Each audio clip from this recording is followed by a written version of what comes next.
2018 കേരളത്തിലെ വെള്ളപ്പൊക്കം, COVID-19 pandemic, നിർധനരായ ഭവനരഹിതർക്ക് വീട് വെച്ചു നൽകുന്ന ലൈഫ് മിഷൻ, കേരള ടൂറിസം എന്നിങ്ങനെ താൻ കർമ്മനിരതനായി പ്രവർത്തിച്ച സന്ദർഭങ്ങളിലും മേഖലകളിലും ഏറെ മികവ് പുലർത്തിയ ഒരു വ്യക്തി.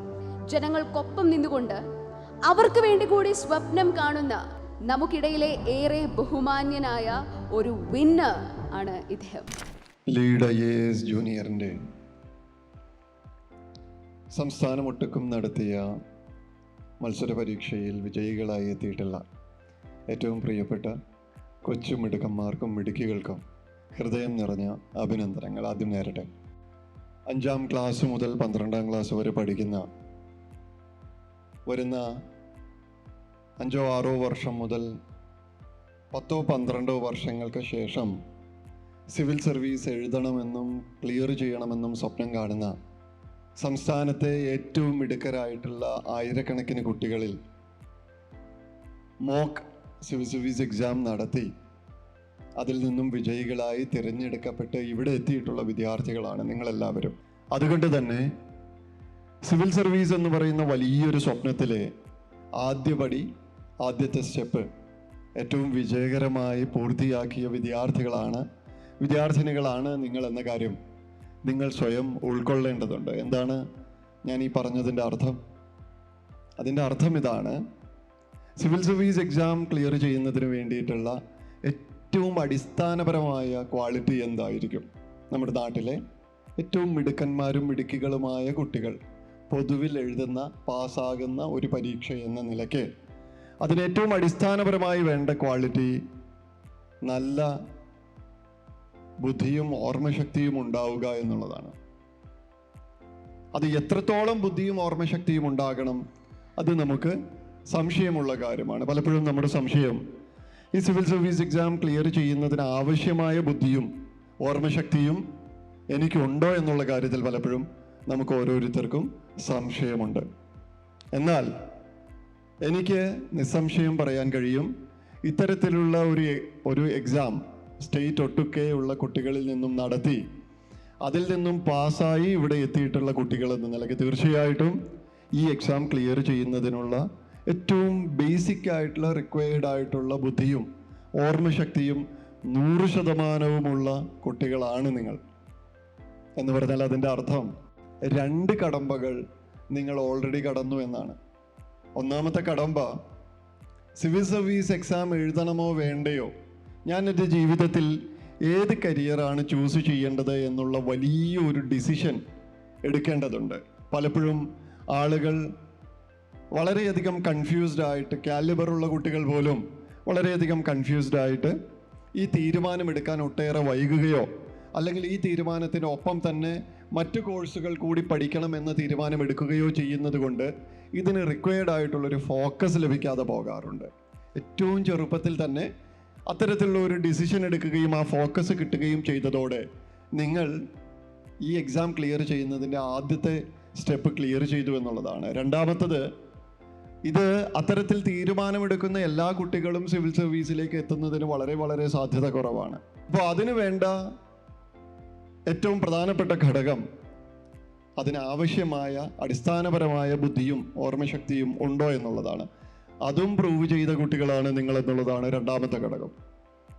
അതായത് നിങ്ങളുടെ വലിയ ഒരു യാത്രയിൽ, സിവിൽ സർവീസ് എന്ന സ്വപ്നത്തിലേക്കുള്ള വലിയ യാത്ര എന്ന് ഉദ്ദേശിക്കുന്നത് 5ാം ക്ലാസ്സിൽ പഠിക്കുന്ന ഒരു കുട്ടിക്ക് കുറഞ്ഞത് 10-12 വർഷങ്ങൾക്ക് ശേഷമാണ് ആദ്യത്തെ വട്ടം സിവിൽ സർവീസ് എക്സാം എഴുതാൻ കഴിയുക.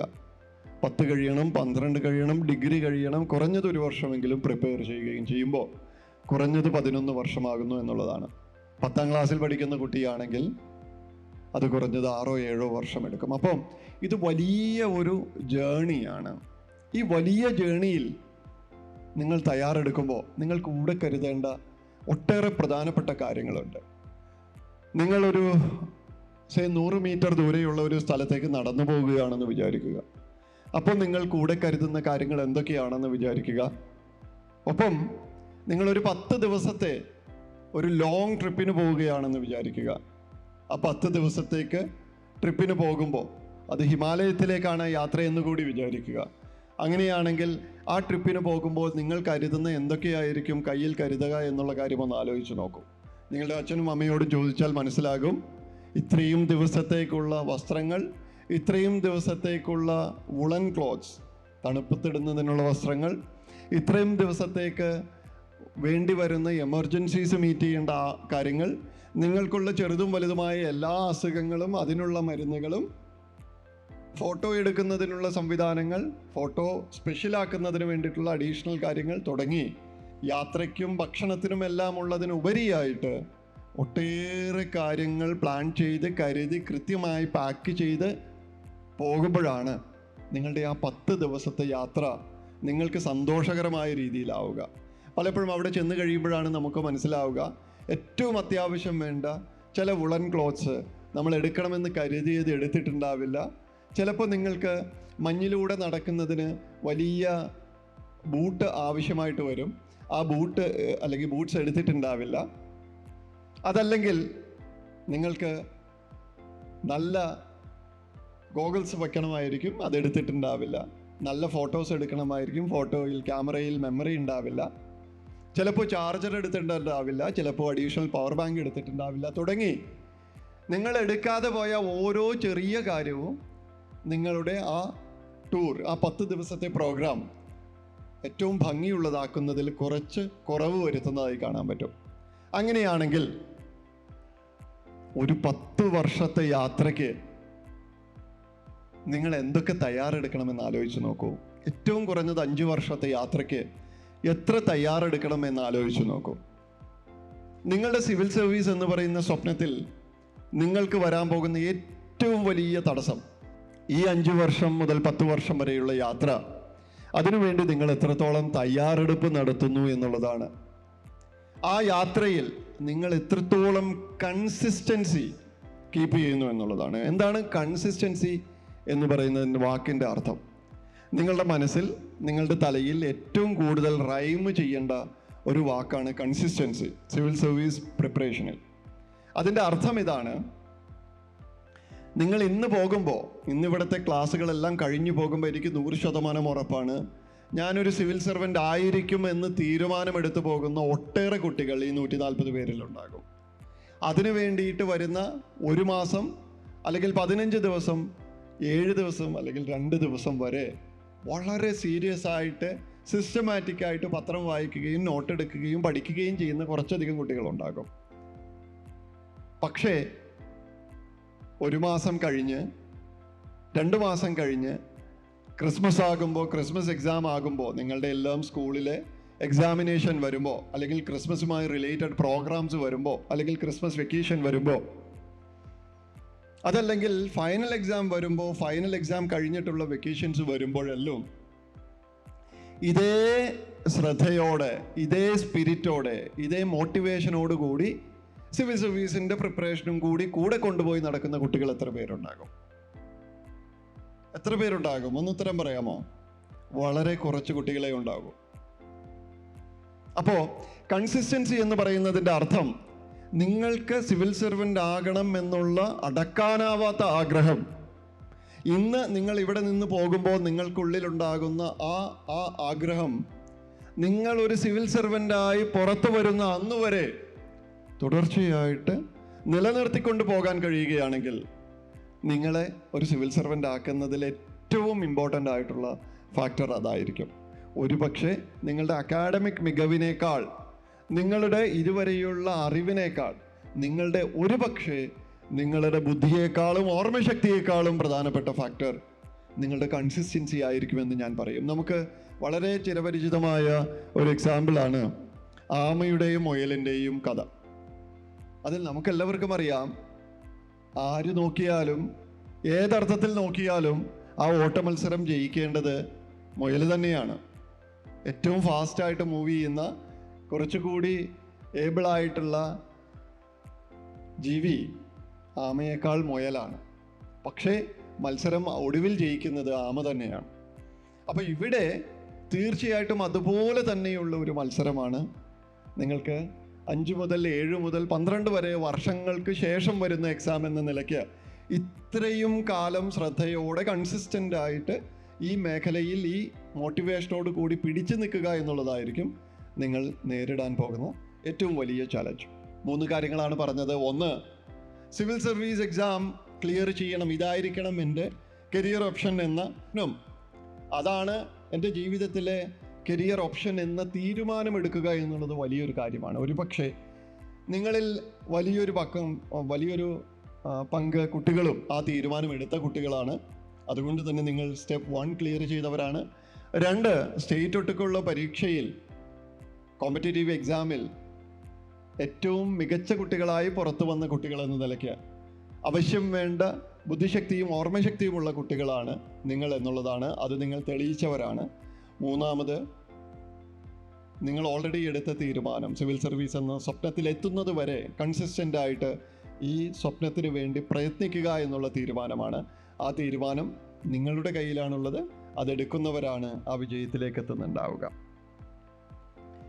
എൻ്റെ അടുത്ത് നിങ്ങളോട് സംസാരിക്കാൻ പറഞ്ഞിട്ടുള്ള വിഷയം qualities for a modern civil servant ആണ്. ഞാൻ നിങ്ങളോട് സംസാരിക്കുന്നതിനേക്കാൾ എനിക്കിഷ്ടം നിങ്ങൾ എന്നോട് ക്വസ്റ്റ്യൻസ് ചോദിക്കുകയാണ്. കാരണം നിങ്ങളുടെ മനസ്സിലുള്ള നിങ്ങളുടെ ഏറ്റവും വലിയ ആശങ്ക എന്നോട് ചോദിക്കുകയാണെങ്കിൽ അതിന് വ്യക്തിപരമായ മറുപടി നിങ്ങൾക്ക് പറഞ്ഞു തരാനായിട്ട് എനിക്ക് കഴിയും. ആ ഉത്തരം നിങ്ങൾക്കൊരുപക്ഷെ നിങ്ങളുടെ സിവിൽ സർവീസ് സ്വപ്നത്തിൽ എത്തുന്നത് വരെ നിങ്ങൾക്കൊരു വലിയ മോട്ടിവേഷനായി കിടക്കുമെന്നുള്ളത് കൊണ്ടാണ് ഒരു ഇൻട്രാക്ഷൻ എന്ന് പറയുന്നത് ഉദ്ദേശിക്കുന്നത്. Qualities for a modern civil servant എന്നതുകൊണ്ട് ഒട്ടേറെ കാര്യങ്ങൾ അർത്ഥമാക്കുന്നുണ്ട്. പക്ഷേ ഏറ്റവും പ്രധാനപ്പെട്ട നിങ്ങളെ സംബന്ധിച്ചിടത്തോളം റിലവൻ്റ് ആയിട്ടുള്ള കാര്യങ്ങൾ എന്താണ്? 1, നിങ്ങളെല്ലാവരും ശ്രദ്ധിക്കേണ്ട കാര്യമാണ്. നിങ്ങൾക്ക് ഒരു സിവിൽ സർവൻ്റ് ആയതിനു ശേഷം നിങ്ങൾക്ക് ഏറ്റവും അത്യാവശ്യം വരുന്ന ചില ക്വാളിറ്റീസ് ഒരു സിവിൽ സർവീസ് പ്രിപ്പയർ ചെയ്യുന്ന ആസ്പിരൻ്റ് എന്ന നിലയ്ക്ക് നിങ്ങൾക്കും വളരെ അത്യാവശ്യമുള്ളതാണ്. അത് 1ാമത്തെ കാര്യം ഏറ്റവും സിസ്റ്റമാറ്റിക് ആകുക എന്നുള്ളതാണ്.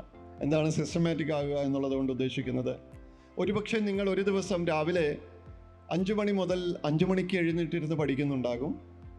രാത്രി 11 മണി വരെ പഠിക്കുന്നുണ്ടാകും. ഒരു ദിവസം 6, 8, 10 മണിക്കൂറൊക്കെ ചിലപ്പോൾ പ്രിപ്പയർ ചെയ്യുന്നുണ്ടാകാം. ഒരു ദിവസം 2 ദിവസം 3 ദിവസം പഠിക്കുന്നുണ്ടാകാം. പക്ഷേ പിന്നീട് അടുത്ത ദിവസം 8 മണിക്കും 10 മണിക്കും ആയിരിക്കും ചിലപ്പോൾ എഴുന്നേൽക്കുന്നുണ്ടാവുക. ഇത് സിസ്റ്റമാറ്റിക് ആയിട്ടുള്ള ഒരു കുട്ടിയുടെ ലക്ഷണമല്ല. ഞാൻ ഒരിക്കലും നിങ്ങളോട് പറയില്ല 8 മണിക്കൂറോ 10 മണിക്കൂറോ പഠിക്കാൻ. നിങ്ങൾ 1 മണിക്കൂറാണ് പഠിക്കുന്നതെങ്കിൽ 1 മണിക്കൂർ പഠിക്കുന്നത് ആവശ്യത്തിലധികമാണ് സിവിൽ സർവീസിനെ സംബന്ധിച്ചിടത്തോളം.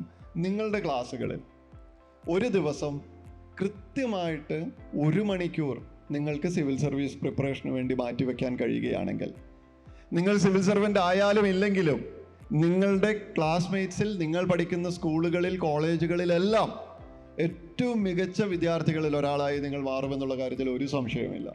അൾട്ടിമേറ്റ്ലി നിങ്ങൾ സിവിൽ സർവൻ്റ് ആകാനുള്ള ഏറ്റവും കൂടുതൽ സാധ്യതയുമുണ്ട്. സിസ്റ്റമാറ്റിക് ആകുന്നത് സിവിൽ സർവൻറ്റിന് മാത്രമല്ല, നിങ്ങൾ ഏതൊരു പ്രൊഫഷനിൽ പോയാലും ആ പ്രൊഫഷനിലെല്ലാം നിങ്ങളെ ഹെൽപ്പ് ചെയ്യുന്നതായിരിക്കും. സിസ്റ്റമാറ്റിക് എന്നതുകൊണ്ട് പഠിക്കുക എന്നുള്ളത് മാത്രമല്ല ഉദ്ദേശിക്കുന്നത്. സിസ്റ്റമാറ്റിക് ആയിട്ടുള്ള ജീവിതത്തിലെ എല്ലാ കാര്യങ്ങളിലും ആ സിസ്റ്റമാറ്റിക് ആയിട്ടുള്ള നേച്ചർ വരികയാണെങ്കിൽ അത് വളരെയധികം യൂസ്ഫുൾ ആയിരിക്കും. നിങ്ങൾ കഴിക്കുന്ന ഭക്ഷണത്തിൽ, നിങ്ങൾ ധരിക്കുന്ന വസ്ത്രത്തിൽ, നിങ്ങൾ സംസാരിക്കുന്നതിലെല്ലാം ഇത് റിഫ്ലക്റ്റ് ചെയ്യാൻ തുടങ്ങും. എങ്ങനെയാണ് സിസ്റ്റമാറ്റിക് ആയിട്ടുള്ള കാര്യം നിങ്ങളുടെ ഭക്ഷണത്തിൽ കൊണ്ടുവരാൻ കഴിയുക? നിങ്ങൾ എന്ത് ഭക്ഷണം കഴിക്കണമെന്ന് നിങ്ങൾ സ്വയം തീരുമാനിക്കും. എത്ര ക്വാണ്ടിറ്റി കഴിക്കണമെന്ന് തീരുമാനിക്കും. എപ്പോൾ കഴിക്കണമെന്ന് തീരുമാനിക്കും. അത് നിങ്ങളെ കണ്ടാൽ ആളുകൾക്ക് മനസ്സിലാവുകയും ചെയ്യും. അപ്പോൾ സിസ്റ്റമാറ്റിക് ആയിട്ടുള്ള കാര്യങ്ങൾ ജീവിതത്തിൽ ചെയ്യുന്നത് അത് ഉറക്കത്തിലാകാം, അത് ഭക്ഷണത്തിലാകാം, അത് ഡ്രസ്സിങ്ങിലാകാം, അത് നിങ്ങളുടെ സംസാര രീതികളിലാകാം, നിങ്ങളുടെ റൂമിൽ അറേഞ്ച് ചെയ്തിരിക്കുന്ന രീതിയിലാകാം, നിങ്ങളുടെ ബെഡ് പ്രിപ്പയർ ചെയ്യുന്ന രീതിയിലായിരിക്കാം, നിങ്ങളുടെ ടോയ്ലറ്റും നിങ്ങളുടെ ബാത്റൂമിൽ നോക്കിയാൽ നിങ്ങൾ എത്രത്തോളം സിസ്റ്റമാറ്റിക് ആണെന്നുള്ള കാര്യം മനസ്സിലാകും. അപ്പോൾ ഇതൊരു വേ ഓഫ് ലിവിങ് ആണ്. നിങ്ങളുടെ ജീവിതത്തിൽ മുഴുവൻ റിഫ്ലക്റ്റ് ചെയ്യേണ്ട കാര്യമാണ് നിങ്ങൾ സിസ്റ്റമാറ്റിക് ആകുക എന്നുള്ളത്. 2ാമത്തെ കാര്യം എന്താണ്? നിങ്ങൾക്ക് കൃത്യമായിട്ടുള്ള ധാരണയുണ്ടാവുക എന്നുള്ളതാണ്. പലപ്പോഴും നിങ്ങളോടൊരു കാര്യത്തെക്കുറിച്ച് ചോദിച്ചാൽ പലപ്പോഴും നിങ്ങൾക്ക് ക്ലാരിറ്റി ഉണ്ടാവില്ല. എന്താണ് നിങ്ങളുടെ ജീവിതത്തിൽ ആവേണ്ടത് എന്ന് ചോദിച്ചാൽ നിങ്ങളൊരു പക്ഷേ നല്ലൊരു പങ്കം കുട്ടികൾ സിവിൽ സർവൻ്റ് ആകണമെന്ന് പറയും. ഇത് ലെയർ 1 ആണ്. അതിൻ്റെ താഴേക്ക് എന്തുകൊണ്ടാണ് നിങ്ങൾ സിവിൽ സർവൻ്റ് ആകേണ്ടത് എന്ന് ചോദിച്ചാൽ ഒരു പക്ഷേ പകുതി കുട്ടികൾ പറയുമായിരിക്കാം. അതിനും താഴെ ഒന്നുകൂടി ചോദിച്ചാൽ അതെന്തുകൊണ്ടാണ് നിങ്ങളെ മോട്ടിവേറ്റ് ചെയ്തത്, നിങ്ങൾ എന്താണ് സിവിൽ സർവൻ്റായിട്ട് ചെയ്യാൻ പോകുന്നത് എന്ന് 4, 5, 6 ലെയർ താഴേക്ക് ചോദ്യങ്ങൾ ചോദിച്ചാൽ അതിന് നിങ്ങൾക്ക് വ്യക്തതയുണ്ടാവില്ല. അപ്പം ഒരു സിവിൽ സർവൻറ്റിന് കൃത്യമായിട്ട് ആവശ്യമുള്ളത് ക്ലാരിറ്റി ഓഫ് തോട്ടാണ്, വ്യക്തതയാണ്. എങ്ങനെയാണ് ആ വ്യക്തത ഉണ്ടാവുക? നിങ്ങൾ അതിനെക്കുറിച്ച് വ്യക്തമായിട്ട് ചിന്തിക്കുകയും അതിൻ്റെ സമസ്ത വശങ്ങളും പഠിക്കുകയും ചെയ്യുമ്പോൾ, അതിൻ്റെ ആഴത്തിൽ ഇറങ്ങിച്ചെല്ലാൻ ശ്രമിക്കുമ്പോൾ, അതിനെക്കുറിച്ച് നിങ്ങൾ 100 കണക്കിന് ചോദ്യങ്ങൾ ചോദിക്കുമ്പോൾ തീർച്ചയായിട്ടും നിങ്ങൾക്ക് ഒട്ടേറെ കാര്യങ്ങൾ അതിനെക്കുറിച്ച് മനസ്സിലാകാൻ തുടങ്ങും. അപ്പോൾ നിങ്ങൾക്ക് പുതിയ സംശയങ്ങളുണ്ടാകും, അപ്പോൾ നിങ്ങൾ പുതിയ ക്വസ്റ്റ്യൻസ് ചോദിക്കും. നിങ്ങൾ ആ വിഷയത്തെക്കുറിച്ച് അറിവുള്ള ആളുകൾ സംസാരിക്കുന്നത് കൂടുതൽ ശ്രദ്ധിക്കാൻ തുടങ്ങും, പഠിക്കാൻ തുടങ്ങും. അതിനെക്കുറിച്ച് വളരെ പഠിച്ച രീതിയിൽ മറുപടി പറയുന്ന ഒരു വ്യക്തിയായി നിങ്ങൾ മാറാൻ കഴിയും. നമുക്കറിയാം, നമ്മൾ ആരോട് എന്തിനെക്കുറിച്ചൊരു അഭിപ്രായം ചോദിച്ചാലും അഭിപ്രായമുള്ള ഒരു നാടാണ് കേരളം. പക്ഷേ ആ അഭിപ്രായം അതിൻ്റെ അടിസ്ഥാനം എന്താണെന്ന് ചോദിച്ചാൽ പലപ്പോഴും വാട്സപ്പ് ആയിരിക്കാം, ചിലപ്പോൾ യാതൊരു അടിസ്ഥാനമില്ലാത്ത ഏതോ ഒരാൾ യൂട്യൂബിലോ ഇൻ്റർനെറ്റിലോ ഇൻസ്റ്റഗ്രാമിലോ പറഞ്ഞിട്ടുള്ള ഒരു വീഡിയോ ആയിരിക്കും നമ്മളുടെ അടിസ്ഥാനം. ഒരു ഇൻഫോംഡ് ആയിട്ടുള്ള ഒരു ഡിസിഷൻ നിങ്ങൾക്ക് എടുക്കണമെങ്കിൽ നിങ്ങൾക്ക് കൃത്യമായിട്ടുള്ള അടിസ്ഥാന വിവരമുണ്ടാകണം. ആ വിവരമുണ്ടാകുന്നത് കൃത്യമായ അറിവുള്ള ആളുകൾ ആ അറിവിൻ്റെ അടിസ്ഥാനത്തിൽ സംസാരിച്ചതായിരിക്കണം. അതല്ലാതെ ഇൻസ്റ്റഗ്രാമിൽ നിന്നോ വാട്സപ്പിൽ നിന്നോ കിട്ടിയ വെരിഫൈ ചെയ്യാത്ത കുറച്ച് ഇൻഫർമേഷൻ്റെ അടിസ്ഥാനത്തിലായിരിക്കരുത് നിങ്ങൾ തീരുമാനമെടുക്കുന്നത്. അപ്പോൾ സിവിൽ സർവൻറ്റിന് വേണ്ട രണ്ടാമത്തെ ക്വാളിറ്റി ക്ലാരിറ്റി ഓഫ് തോട്ടാണ്. ഈ ക്ലാരിറ്റി ഓഫ് തോട്ട് നിങ്ങൾക്ക് വരുന്നത് ആഴത്തിലുള്ള അറിവ് നേടാനുള്ള ആഗ്രഹത്തിൽ നിന്നാണ്. ആഴത്തിലുള്ള അറിവ് നിങ്ങൾ നേടുന്നത് പലതരത്തിൽ പല സോഴ്സുകളിൽ നിന്ന് നിങ്ങൾക്ക് അറിവുകൾ ലഭിക്കും. പക്ഷേ ആ ലഭിക്കുന്ന അറിവുകളുടെ ഏറ്റവും വലിയ ഒരു പ്രോബ്ലം ഇന്ന് അതിന് ഒട്ടും വെരിഫൈഡ് അല്ലാത്ത ആധികാരികമല്ലാത്ത വിവരമാണ് പലപ്പോഴും നമുക്ക് ചുറ്റും കിട്ടുന്നത് എന്നുള്ളതാണ്. ആ വെരിഫൈഡ് ആയിട്ടുള്ള ആധികാരികമായിട്ടുള്ള അറിവ് നിങ്ങൾ സമ്പാദിക്കുകയും അതിൻ്റെ അടിസ്ഥാനത്തിൽ നിങ്ങൾ 100 കണക്കിന് ചോദ്യങ്ങൾ ചോദിക്കുകയും കൃത്യമായിട്ടും ആളുകളെ കൺവിൻസ് ചെയ്യുന്ന തരത്തിലുള്ള ഒരു മറുപടി നിങ്ങൾ സ്വയം ആർജിക്കുകയും ചെയ്യുമ്പോഴാണ് നിങ്ങൾക്ക് ആ ക്ലാരിറ്റി ഓഫ് തോട്ട് റിഫ്ലക്റ്റ് ചെയ്യാൻ കഴിയുക. ഇത് കുറച്ചുകൂടി സിമ്പിളായിട്ട് നിങ്ങളോട് പറഞ്ഞാൽ, നിങ്ങൾക്ക് ഏറ്റവും ഇഷ്ടമുള്ള ഒരു വിഷയത്തെക്കുറിച്ച് നിങ്ങളൊന്ന് ആലോചിച്ച് നോക്കൂ. ഏറ്റവും ഇഷ്ടമുള്ള ഭക്ഷണം, ഏറ്റവും ഇഷ്ടമുള്ള വസ്ത്രം, ഏറ്റവും ഇഷ്ടമുള്ള കളർ, ഏറ്റവും ഇഷ്ടമുള്ള സിനിമ, ഏറ്റവും ഇഷ്ടപ്പെട്ട വ്യക്തി, ഒരു നിമിഷം ഒന്ന് ആലോചിച്ച് നോക്കൂ. അതിനുശേഷം അതിനൊരു പക്ഷേ കുറച്ച് പേർക്ക് ഉത്തരമുണ്ടാകും, ചിലർക്ക് അതുപോലും ഉത്തരമുണ്ടാവില്ല. ഇനി ആ ഉത്തരം എന്തുകൊണ്ടാണ് ആ വ്യക്തിയെ ഇഷ്ടം, എന്തുകൊണ്ടാണ് ആ വസ്ത്രം നിങ്ങൾക്കിഷ്ടം, എന്തുകൊണ്ടാണ് ആ വസ്ത്രത്തിന് ഈ കളർ നിങ്ങൾക്കിഷ്ടം എന്ന് ചോദിച്ചാൽ നിങ്ങൾക്ക് മറുപടി ഉണ്ടാവില്ല. പക്ഷെ അതിനൊരു ആൻസർ ഉണ്ടാകും, അതിനൊരു കൃത്യമായിട്ടുള്ള ഉത്തരമുണ്ടാകും. ഒരു പക്ഷേ നിങ്ങളിടുന്ന ടോപ്പിന് ഏറ്റവും അനുയോജ്യമായിട്ടുള്ള ബോട്ടം ഈ പർട്ടിക്കുലർ ഡിസൈനുള്ള, ഈ പർട്ടിക്കുലർ കളറിലുള്ള, ഈ പർട്ടിക്കുലർ ടെക്സ്ചറിലുള്ള ഒരു ഡ്രസ്സായിരിക്കാം. നിങ്ങളുടെ ശരീരത്തോട്, നിങ്ങളുടെ കളറിനോട്, നിങ്ങളുടെ സ്കിൻ ടോണിനോട് ഏറ്റവും അനുയോജ്യമായത് ഒരു പക്ഷേ അതായിരിക്കാം. അതിനെല്ലാത്തിനും ഒരു കാരണമുണ്ടാകും. നിങ്ങൾ ചിലപ്പോൾ ഏറ്റവും കംഫർട്ടബിളായിട്ട് ഡ്രസ്സ് ചെയ്യുന്ന ഇഷ്ടമുള്ള ഒരാളായിരിക്കാം, അതായിരിക്കും ഒരു പക്ഷേ കാരണം. ചിലപ്പോൾ ഒരാൾ നിങ്ങൾ ഏറ്റവും നല്ല രീതിയിൽ ലുക്സിന് പ്രാധാന്യം കൊടുക്കുന്ന ഒരാളായിരിക്കാം, ചിലപ്പോൾ അതായിരിക്കും നിങ്ങളുടെ മോട്ടിവേഷൻ. ഞാൻ പറഞ്ഞു വരുന്നത്, നിങ്ങളുടെ ഇഷ്ടത്തെ നിയന്ത്രിക്കുന്നത്, ഇഷ്ടത്തിന് പുറകിൽ കുറച്ച് കാരണങ്ങളുണ്ടാകാം. അതെന്താണെന്ന് കണ്ടെത്തുകയും അത് സ്വയം മനസ്സിലാക്കുകയും ചെയ്താൽ നിങ്ങൾക്ക് കുറച്ചുകൂടി ക്ലിയർ ആയിട്ടും നിങ്ങൾ ഉദ്ദേശിക്കുന്ന കാര്യങ്ങൾ കൺവേ ചെയ്യാനായിട്ട് കാണുമെന്നുള്ളതാണ്. 2 കാര്യങ്ങളാണ് ഞാൻ പറഞ്ഞത്. എന്തൊക്കെയാണ് 2 ക്വാളിറ്റീസ് ഞാൻ പറഞ്ഞത്? 1 സിസ്റ്റമാറ്റിക് ആയിട്ടിരിക്കുക, 2 നല്ല ക്ലാരിറ്റി ഓഫ് തോട്ട് ഉണ്ടാവുക, 3 നിങ്ങൾ സിവിൽ സർവൻ്റ് ആയി കഴിയുമ്പോൾ നിങ്ങൾ നേരിടാൻ പോകുന്ന പ്രശ്നങ്ങളെക്കുറിച്ച് നിങ്ങൾ എപ്പോഴെങ്കിലും ആലോചിച്ചിട്ടുണ്ടോ? അഗെയിൻ ഈ ക്വാളിറ്റി നിങ്ങൾ സിവിൽ സർവീസ് ആസ്പിറൻ്റ് എന്ന നിലയ്ക്ക് വളരെ വളരെ വളരെ ഇമ്പോർട്ടൻ്റ് ആണ്.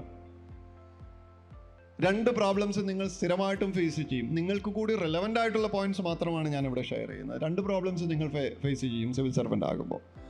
1, നിങ്ങൾക്ക് മുന്നിൽ 100 പ്രശ്നങ്ങളുണ്ടാകും. 100 പ്രശ്നങ്ങൾ ഒരേപോലെ ഒരേ അറ്റൻഷൻ കൊടുത്ത് നിങ്ങൾക്ക് ക്ലിയർ ചെയ്യാൻ കഴിയില്ല. അപ്പോൾ നിങ്ങൾ എന്ത് ചെയ്യും? ഈ 100 വിഷയങ്ങളിൽ ഏറ്റവും പ്രാധാന്യമർഹിക്കുന്ന 10 വിഷയങ്ങൾ നിങ്ങൾ തിരഞ്ഞെടുക്കുകയും അതിൽ നിങ്ങളുടെ ഏറ്റവും കൂടുതൽ സമയം ഇൻവെസ്റ്റ് ചെയ്യുകയും ചെയ്യും. പ്രയോറിറ്റൈസ് ചെയ്യുക എന്നുള്ളത് ഒരു സിവിൽ സർവൻറ്റിനെ സംബന്ധിച്ചിടത്തോളം വളരെ പ്രധാനപ്പെട്ട ഒരു ക്വാളിറ്റിയാണ്. കാരണം നിങ്ങൾ എല്ലാ വിഷയങ്ങളും ഒരേപോലെ അറ്റൻഡ് ചെയ്യാൻ തുടങ്ങിക്കഴിഞ്ഞാൽ ഒരു വിഷയം പോലും കൃത്യമായിട്ട് നിങ്ങൾക്ക് സോൾവ് ചെയ്യാൻ കഴിയില്ല എന്നുള്ളതാണ് നിങ്ങൾ പ്രയോറിറ്റൈസ് ചെയ്യുക എന്ന ക്വാളിറ്റിയിലേക്ക് നിങ്ങളെ നയിക്കേണ്ട റീസൺ. അപ്പോൾ ഈ 100 വിഷയങ്ങളിൽ ഏറ്റവും പ്രധാനപ്പെട്ട, നിങ്ങളുടെ മനസ്സിനോട് ഹൃദയത്തോട് ഏറ്റവും ചേർന്ന് നിൽക്കുന്ന, എന്നാൽ ജനങ്ങൾക്ക് ഏറ്റവും പ്രധാനപ്പെട്ടതായ 5-10 വിഷയങ്ങൾ നിങ്ങൾ തിരഞ്ഞെടുക്കുകയും നിങ്ങളുടെ ഏറ്റവും കൂടുതൽ എനർജി അതിൽ ഫോക്കസ് ചെയ്യുകയും അതിലൊരു റിസൾട്ടിലേക്ക് കൊണ്ടുവരാൻ നിങ്ങൾ ശ്രമിക്കുകയും ചെയ്യും. ജില്ലാ കളക്ടർ എന്ന നിലയ്ക്ക് പലപ്പോഴും 250-ലധികം കമ്മിറ്റികളുടെ ചെയർമാനാണ് ജില്ലാ കളക്ടർ. 250-ലധികം കമ്മിറ്റികൾ. 250 കമ്മിറ്റികൾ ഒരു മാസത്തിൽ കൂടണമെങ്കിൽ ഒരു ദിവസം എത്ര മീറ്റിംഗ് കൂടണമെന്നൊന്ന് ആലോചിച്ച് നോക്കൂ. ഒരു മാസത്തിൽ ഒരു കമ്മിറ്റി ഒരു പ്രാവശ്യം കൂടണമെങ്കിൽ 250 കമ്മിറ്റികൾ കൂടാൻ ഒരു ദിവസം എത്ര കമ്മിറ്റി കൂടണമെന്നൊന്ന് ആലോചിച്ച് നോക്കൂ. ഈ ഓരോ കമ്മിറ്റിയിലും സംസാരിക്കേണ്ട വിഷയങ്ങൾ പഠിച്ച് ഓർത്തിരുന്ന് അതിലെ വിഷയങ്ങൾ തീരുമാനിച്ച് അത് അടുത്ത പ്രാവശ്യം ചെയ്തോ ഇല്ലയോ എന്ന് ഫോളോ അപ്പ് ചെയ്ത് വരിക എന്ന് പറയുന്നത് പ്രാക്ടിക്കലി ഇമ്പോസിബിൾ ആയിട്ടുള്ള കാര്യമാണ്. അപ്പോൾ നമ്മൾ എന്താണ് ചെയ്യുക? അതിലേറ്റവും പ്രധാനപ്പെട്ട 10-25 കമ്മിറ്റികൾ നിങ്ങൾ ഫോക്കസ് ചെയ്യും. അതിൽ 5-10 കമ്മിറ്റികൾ ആഴ്ചയിൽ ഒരു വട്ടം വെച്ച് റിവ്യൂ ചെയ്യും. അതിലേക്ക് റിസൾട്ടിലേക്ക് കൊണ്ടുവരാനായിട്ട് ശ്രമിക്കും. അപ്പോൾ പ്രയോറിറ്റൈസ് ചെയ്യുക എന്നുള്ളത് അത് നിങ്ങളുടെ ജീവിതത്തിലും വളരെ വളരെ ഇമ്പോർട്ടൻ്റ് ആയിട്ടുള്ള ഒരു ക്വാളിറ്റി ആയിരിക്കും. കൊച്ചു കുട്ടികളായിരിക്കാം, സ്കൂളിൽ പഠിക്കുന്ന കുട്ടികളായിരിക്കാം, പക്ഷേ സിവിൽ സർവൻറ്റിനെ പോലെ തന്നെ വലിയ ഒരു സ്ട്രെസ്സിലൂടെയാണ് നിങ്ങളും കടന്നു പോകുന്നുണ്ടാവുക. നിങ്ങളുടെ സ്ട്രെസ്സും ഒരു സിവിൽ സർവൻറ്റിൻ്റെ സ്ട്രെസ്സും തീർച്ചയായിട്ടും വ്യത്യസ്തമായിരിക്കും. പക്ഷേ കുട്ടികളെന്ന നിലയ്ക്ക് നിങ്ങൾക്കും നിങ്ങളുടേതായ ഒട്ടേറെ പ്രശ്നങ്ങളുണ്ടാകും. അതെന്തൊക്കെയായിരിക്കും ആ പ്രശ്നങ്ങൾ? പലതരത്തിലുള്ള പ്രശ്നങ്ങളുണ്ടാകും. നിങ്ങൾ അർഹിക്കുന്ന പ്രാധാന്യം നിങ്ങൾക്ക് ഒരുപക്ഷെ കിട്ടുന്നുണ്ടാവില്ല. നിങ്ങളെക്കാൾ താഴെയുള്ള ആൾക്ക് നിങ്ങളെക്കാൾ അനർഹമായ പ്രാധാന്യം ഒരുപക്ഷെ കൊടുക്കുന്നുണ്ടാകും. നിങ്ങൾ ഉദ്ദേശിച്ച രീതിയിൽ ഡെലിവർ ചെയ്യാൻ, പെർഫോം ചെയ്യാൻ പറ്റുന്നുണ്ടാവില്ല. നിങ്ങൾക്ക് ആരോഗ്യപരമായ പ്രശ്നങ്ങൾ ഒരുപക്ഷെ ഉണ്ടാകാം. നിങ്ങൾക്ക് കുടുംബപരമായിട്ട് നിങ്ങൾ ഉദ്ദേശിക്കുന്ന തരത്തിലുള്ള സാഹചര്യങ്ങൾ ഉണ്ടാവില്ല. നിങ്ങൾക്ക് മാനസികമായിട്ട് ശാരീരികമായിട്ടുള്ള ബുദ്ധിമുട്ടുകൾ ഉണ്ടാകാം. നിങ്ങൾക്ക് നിങ്ങളുടെ കൂടെയുള്ള കൊളീഗ്സിൽ നിന്നും കുട്ടികൾക്ക് നിന്നും നിങ്ങളുടെ ബന്ധുക്കളിൽ നിന്നുമൊക്കെ പലതരത്തിലുള്ള ടോർച്ചേഴ്സ് ഉണ്ടായിട്ടുണ്ടാകാം. അപ്പോൾ പലതരത്തിലുള്ള, ഓഫ് കോഴ്സ് നിങ്ങളുടെ അക്കാഡമിക്സ് പെർഫോമൻസും നിങ്ങളുടെ മറ്റ് കരിക്കുലർ ആൻഡ് കോ കരിക്കുലർ ആക്ടിവിറ്റീസിലുള്ള പെർഫോമൻസ് അടക്കമുള്ള വിഷയങ്ങളിൽ നിങ്ങളുടെ പെർഫോമൻസ് അല്ലെങ്കിൽ കുറഞ്ഞ പെർഫോമൻസ് അതെല്ലാം നിങ്ങൾ ഒരു പക്ഷേ ഹോണ്ട് ചെയ്യുന്നുണ്ടാകാം. അപ്പോൾ കുട്ടികളാണ് എന്നുള്ളത് കൊണ്ട് നിങ്ങൾക്ക് സ്ട്രെസ് ഇല്ല എന്നല്ല, നിങ്ങൾക്കും നല്ല തരത്തിലുള്ള സ്ട്രെസ് ഉണ്ടാകും. ക്വാളിറ്റി എന്തായിരിക്കണം ഇവിടെ ഒരു സിവിൽ സർവൻറ്റിൻ്റെ? ഈ സ്ട്രെസ്സിനെ എങ്ങനെ മാനേജ് ചെയ്യാൻ പറ്റുന്നു, റാഷണലായിട്ട് ഇതിനെ എങ്ങനെ ചിന്തിക്കാൻ പറ്റുന്നു എന്നുള്ളത് വളരെ ഇമ്പോർട്ടൻ്റ് ആയിട്ടുള്ള കാര്യമാണ്. ചില കാര്യങ്ങൾ നിങ്ങളൊരു പക്ഷേ നടന്നു പോകുമ്പോൾ നിങ്ങളെ ഒരാൾ ബുള്ളി ചെയ്യാൻ ശ്രമിക്കുന്നുണ്ടാകാം. അതിനെ നിങ്ങൾ എങ്ങനെ ഫേസ് ചെയ്യുന്നു എന്നുള്ളത് വളരെ ഇമ്പോർട്ടൻ്റ് ആയിട്ടുള്ള ഒരു ക്വാളിറ്റിയാണ് നിങ്ങൾ ഡെവലപ്പ് ചെയ്യേണ്ടത്. അതിൽ നിങ്ങൾ സ്ട്രെസ്ഡ് ആകാതെ, ഇമോഷണൽ ആകാതെ, നിങ്ങൾ മെൻ്റലി അഫക്റ്റഡ് ആകാതെ, നിങ്ങൾ ഡൗൺ ആകാതെ അതിനെ ഫേസ് ചെയ്യാൻ നിങ്ങൾക്കൊരു ക്വാളിറ്റി നിങ്ങൾക്ക് ഇപ്പോഴേ ഡെവലപ്പ് ചെയ്യാൻ തുടങ്ങിയാൽ എനിക്ക് തോന്നുന്നു ഒരു സിവിൽ സർവൻ്റ് എന്ന നിലയ്ക്ക് അത് നിങ്ങൾക്ക് വളരെയധികം എഫക്റ്റീവായിരിക്കും, വളരെയധികം യൂസ്ഫുൾ ആയിരിക്കും. ഇന്ന് നിങ്ങൾ സ്കൂളിൽ ഫേസ് ചെയ്യുന്ന എല്ലാ വിഷയങ്ങളും ഒരു 1000 കൊണ്ട് നിങ്ങൾ മൾട്ടിപ്ലൈ ചെയ്യൂ, അപ്പോൾ നിങ്ങൾക്കൊരു സിവിൽ സർവൻറ്റിനെ കിട്ടും. നിങ്ങൾക്ക് ഒരു പ്രതീക്ഷിക്കാത്ത സമയത്തുണ്ടാകുന്ന വലിയ ഒരു ക്രൈസിസ് ആലോചിച്ച് നോക്കൂ. നിങ്ങൾ വളരെ നല്ല രീതിയിൽ പഠിച്ച് 100% കോൺഫിഡൻ്റ് ആയിട്ട് നിങ്ങളുടെ 10th എക്സാമിന് ഫേസ് ചെയ്യാൻ പോവുകയാണെന്ന് വിചാരിക്കുക. എക്സാമിന് 2 ദിവസം മുന്നേ നിങ്ങൾക്ക് വലിയൊരു പനി വന്നെന്ന് വിചാരിക്കുക. എഴുന്നേറ്റ് നിൽക്കാൻ കഴിയാത്ത രീതിയിലുള്ള പനി വന്നു എന്ന് വിചാരിക്കുക. നിങ്ങൾ എന്താണ് ആ ഒരു അവസരത്തിൽ ചെയ്യാൻ പോവുക? എങ്ങനെയാണ് നിങ്ങൾ ആ എക്സാമിനെ നേരിടാൻ പോവുക? തീർച്ചയായിട്ടും നിങ്ങൾ ആ എക്സാം നേരിട്ടിരിക്കണം. നിങ്ങളുടെ കൈ അനക്കാൻ കഴിയുമെന്നുണ്ടെങ്കിൽ നിങ്ങൾ ആ എക്സാം എഴുതിയിരിക്കണം. നിങ്ങൾ എന്താണ് വിചാരിക്കേണ്ടത്? നിങ്ങളുടെ ശരീരത്തിന് പറ്റുന്നുണ്ടാവില്ല, ശരിയാണ്. പക്ഷേ ഞാൻ കഴിഞ്ഞ 10 വർഷം വർക്ക് ചെയ്തത് ഈ പരീക്ഷയ്ക്ക് വേണ്ടിയാണ്. ഇത് ഞാൻ ഒരു കാരണവശാലും നഷ്ടപ്പെടുത്താൻ പോകുന്നില്ല.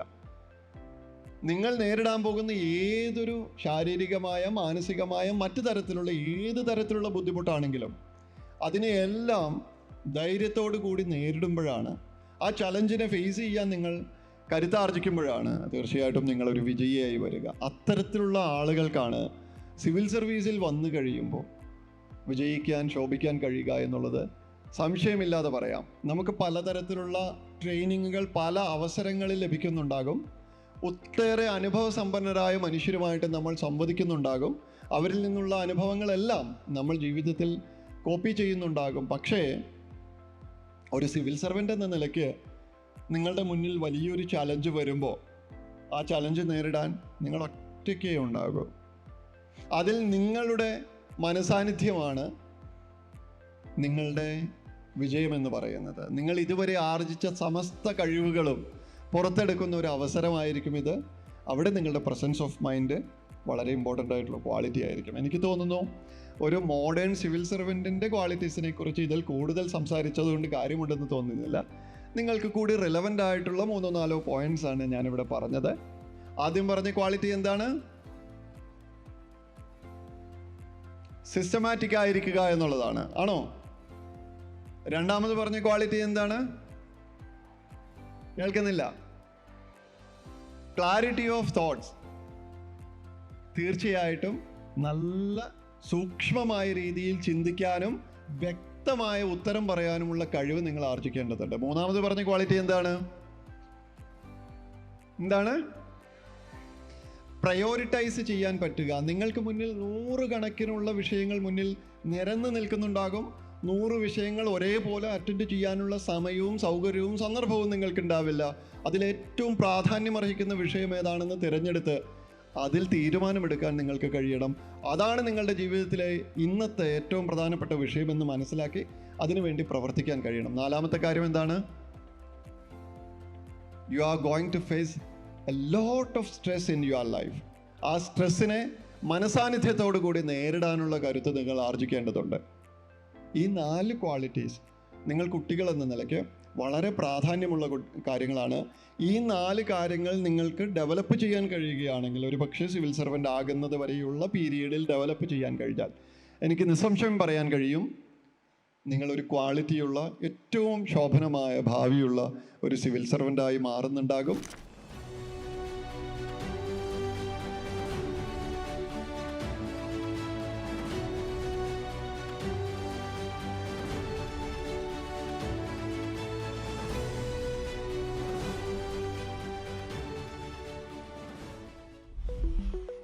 Lead IAS Junior, India's #1 civil services talent development course for school students.